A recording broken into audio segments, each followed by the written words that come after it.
devojčice, čestitam na pobedi. Evo nas u Pirotu, na prijateljskoj utakmici sa Pirotom. Igrale ste koliko? 4-5 setova? 4 seta i sva 4 ste dobile. Kako ste se provele? Kakvi su vam utisci? Kakva je bila utakmica? Kakav je bio protivnik? Dobar je bio, ali može da malo jači da bude. Kad bi bio malo jači? Da, bilo bi zabavno.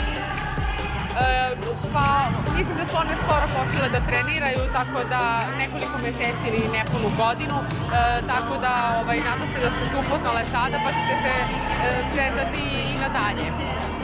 Bitno je da se vama ovde dopalo i da je sve proteklo kako treba i da ste srećni što ste pobedile. Znam da u četvrtak idete negde? Da, u Bor. Igrate protiv Pinera iz Bora? Dobro, s njima ste se već sretale? Super, kakva su vam očekivanja? Mislimo da će da pobedi. Bravo, samo napred!